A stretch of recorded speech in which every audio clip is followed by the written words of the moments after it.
Oke guys, welcome back again. Masih dengan cerita Maka Ampo. Jadi ada seorang teman yang calling saya dan dia berkata bahwa ada beberapa versi. Dan saya ternyata mengecek dalam tulisan-tulisan buku warisan ini, tulisan-tulisan kuno ini, bahwa memang ada versi dari Salurang. Karena Maka Ampo ini ternyata adalah putra juga keturunan dari raja-raja di Salurang. Jadi di sini dikatakan bahwa sedikit tentang kematian Maka Ampo. Maka Ampo lari dari rumah ibu bapanya, dari kaum keluarganya di kerajaan Salurang, Moada atau Manuwo, berhubung kekejaman terhadap hamba atau budak-budak di dalam rumah orang tuanya.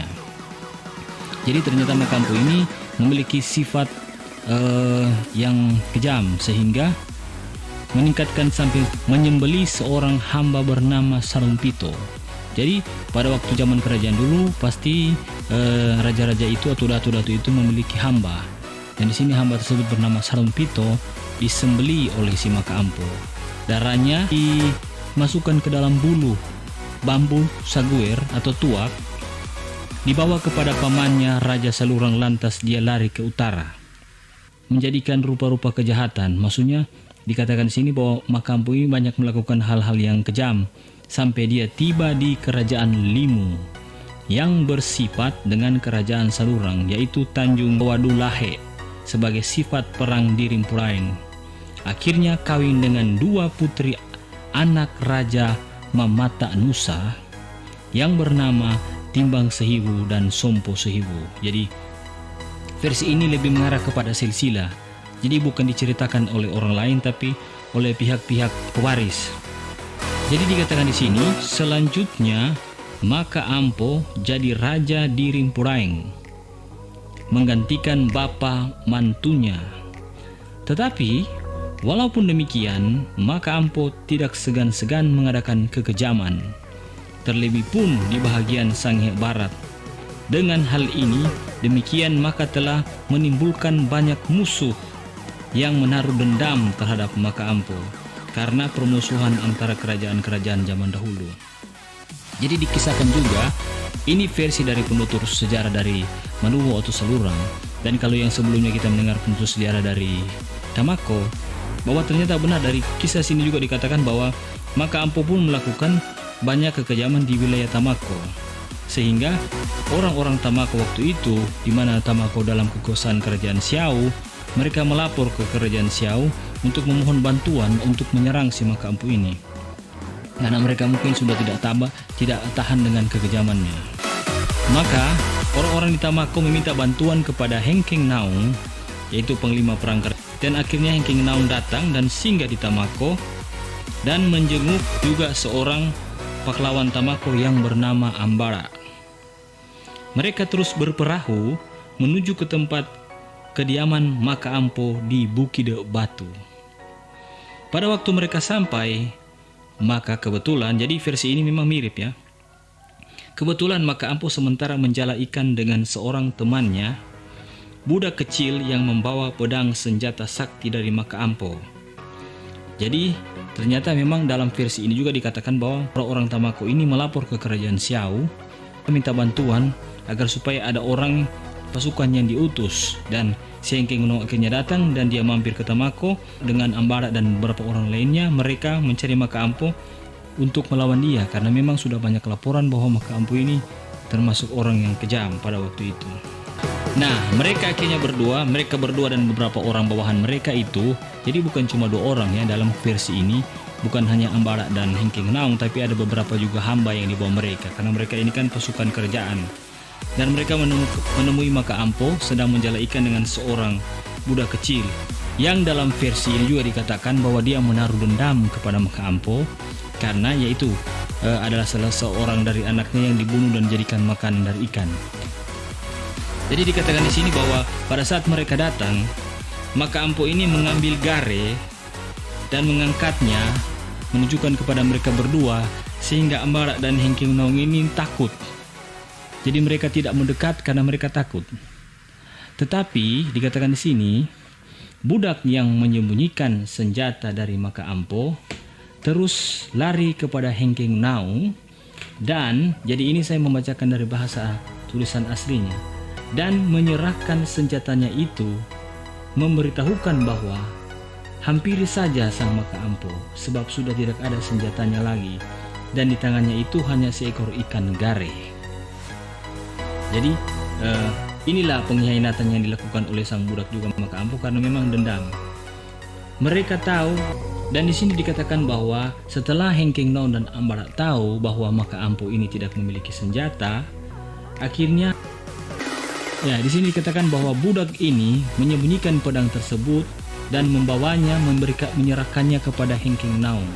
Nah, tapi karena Heng Keng Naung berdasarkan cenayang-cenayang dari para dukun di Siau dan di seluruh bahwa dia tidak dapat membunuh maka ampuh, dia menyerahkan senjatanya kepada Ambara. Dan Ambara memotong kepala maka ampuh dengan senjata yang diberikan oleh budak itu. Karena saking saktinya senjata itu, si Ambara ini memotong batu sampai batu itu terbelah dua. Jadi pedang yang dipakai oleh Ambara untuk memotong maka ampuh adalah pedang maka ampuh yang disembunyikan oleh budaknya itu dan diserahkan kepada mereka berdua. Jadi inilah bukti kesaktiannya. Setelah maka ampuh mati, maka mereka pulang dengan membawa kepala dari maka ampuh, dibawa oleh seorang teman dari Heng Keng Naung. Nah, ini mungkin abdi yang mereka bawa, teman dari Heng Keng Naung ke perahu mereka. Akhirnya dapat pula kepala maka ampuh tersebut menggigit lambung dari orang itu yang mengakibatkan tewasnya orang tersebut. Jadi kepala maka ampuh ini yang sudah terpotong oleh pedangnya sendiri yang dipergunakan oleh Ambara, ini dapat menggigit dari hamba dari Heng Keng Naung sehingga membuatnya dia juga tewas. Serta sampai di Tamako, mereka berpesta, bersukaria, tanda kemenangan. Lantas, di sini lantas. Jadi saya membacakan bahasa aslinya ya guys. Heng Keng Naung pulang ke Siau membawa kepala dari maka ampuh. Nah, disinilah karena memang bukan Heng Keng Naung yang membunuh dari maka ampuh ini, terjadi balas sampar di Siau dan sehingga mengakibatkan bahwa orang-orang Siau juga memohon kepada para ahli nujum mencari tahu kira-kira apa penyebab dari balas sampar tersebut. Maka mereka pada akhirnya pun mengembalikan kepala tersebut.